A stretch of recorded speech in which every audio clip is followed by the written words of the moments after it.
রহিম আমি ৯ নং ওয়ার্ডবাসীর পক্ষ থেকে বলতে চাই, আমরা যুব সমাজ আজকে এই মাদক বিরোধী আন্দোলনে এই রাস্তায় সবাই একত্রিত হয়েছি। আমরা চাইতেছি একটা মাদক মুক্ত পরিবেশ।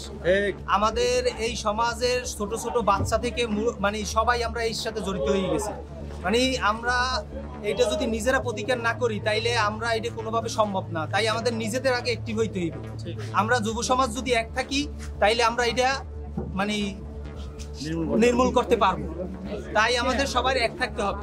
তাই এক থাকতে হলে আমাদের করণীয়, আমরা আজকে অভিযান শুরু করছি। আজকে আমরা এই ৯ নং ওয়ার্ডে বহিরাগত লোক, যারা ৯ নং ওয়ার্ডের লোক না, বাসিন্দা না, যারা এখানে আইসিয়া মাদক ক্রয় করে নিয়ে যায়, আমরা তাদের বিরুদ্ধে আজকে অভিযান প্রোগ্রাম শুরু করছি। আজকে এই প্রোগ্রামে আমরা তাদেরকে হুঁশিয়ারি করব। আজকে শুধুমাত্র তাদেরকে বলা হবে, এরপরে আর তাদের কোনো মানে সুযোগ দেওয়া হবে না। আজ ডাইরেক্ট অ্যাকশন, আমাদের অ্যাকশনটা হবে আমাদের মুরব্বী, আমাদের মা বোন, আমাদের বাচ্চা যা আছে, আমাদের টোটাল এরিয়া সহ আমাদের এই সমস্যা আমরা সবাই সমাধান করব।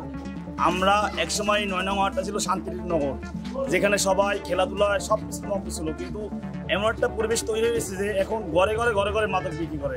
মানে এতটা পরিমাণে এটা ভাইরাল হয়েছে, মানে দূর থেকে পোলাপানি সেখানে মাদক নেই। ঠিক আছে, আমরা ডাক লই নেই বিধে এগুলো হচ্ছে। আজকে থেকে আমরা প্রতিজ্ঞা করছি যে এই মাদকের বিরুদ্ধে আমরা শক্তভাবে দাঁড়াবো। কেননা এর দ্বারা আমাদের যুব সমাজ ধ্বংস দিতেছে। আজকে মাঠ খালি দিতেছে, কিন্তু চিকিৎসা ভর্তি আছে। এই জায়গা ও জায়গা বহুত জায়গায় মানে বহুতভাবে ই করতেছে। মানুষজন কেউ সম্মান না, পোলাপাইন সব এডিক্টেড টাইপের হয়ে যেতেছে। মানে এগুলো তো নির্মূল না করে ভবিষ্যতে মা বাপ যারা আছে তাদের কষ্ট ভোগ করতে হবে। কেননা প্রতিদিন রিয়াবে হাজার মানুষ যাইতেছে এখানে মাদকের কারণে। মাদক এমন একটা সমস্যা যেটা মানে শিকরণের বিস্তার করে সবখানে, বাইরেদের মতন। আজকে একজন দুজন দেখা দেয় সব ছড়াই দিতেছে। আর আমি বাইরের ছেলেপনদের জন্য উদ্দেশ্য করে বলতেছি যে আমাদের ৯ নং ওয়ার্ড এলাকায় যদি কোনো ব্যক্তি বা কোনো পার্সন বা কোনো যুবক এই মাদক নিতে আসে, ঠিক আছে, আর আমরা যদি হাতে না ধরতে পারি তাদেরকে আমরা সরাসরি বাইন্দে দেবো, এবং তাদের গার্জিয়ানের ফোন দেবো। গার্জিয়ান যদি কিছু না করে আমরা দেবো, আইনের ব্যবস্থা নেবো আমরা। ঠিক আছে, তো সবাই সাবধান থাকবেন। আল্লাহর রাস্তায় কেউ ৯ নং ওয়ার্ডে মাদক নিতে আসবেন না, ওরাই করতেন না। যদি আসেন ধরা খান তাহলে বিপদ হইবে, সোজা হিসাব।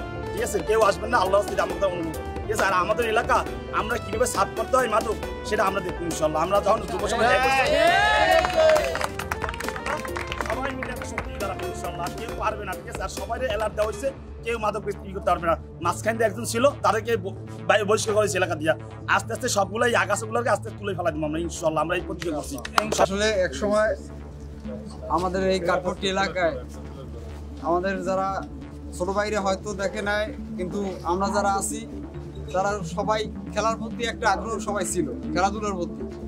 সবাই বিকেল হইলে সকালে বিকেলে খেলাধুলার প্রতি থাকতোই। তারা থাকতো না, মাঠে থাকতো। কিন্তু এই মাদক এমন একটা জিনিস, এই আসার পর হইতে মানে মাঠ খালি, সবাই দেখো যাইয়া এই সিপাই চাপাই আসি, এগুলো চলতে আছে। আমরা সবাই মিলে চাই যেন মাদক মুক্ত আমার পুরো এলাকা মাদক মুক্ত হোক। আর সব পোলাপান আমাদের যারা বন্ধু বান্ধব ছোট ভাইরা আছে সবাই যেন মাঠে আসে, মাঠে খেলাধুলা অংশগ্রহণ করে, পিচ বানায়। তারপর পিচ বানাইতে যা লাগে আমাদের প্রয়োজনের সার্বিক সহযোগিতা সবাই করবো, টাকা পয়সা উড়াইয়া আমরা খেলাধুলা করবো। ঠিক আছে, মাদক দিকে সবাই বেরোয়, কারণ মাদকে কতদিক ক্ষতি, আমার শারীরিক ক্ষতি, আর্থিক ক্ষতি, সামাজিক ক্ষতি, সব দিকেই ক্ষতি আমাদের। আমরা কেউ মাদক আমরা করবো না, আর কেউ করতেও দেবো না। এটা আমরা সবাই প্রতিজ্ঞা করো যে আমরা কেউ মাদক ব্যবহার করবো না। ঠিক।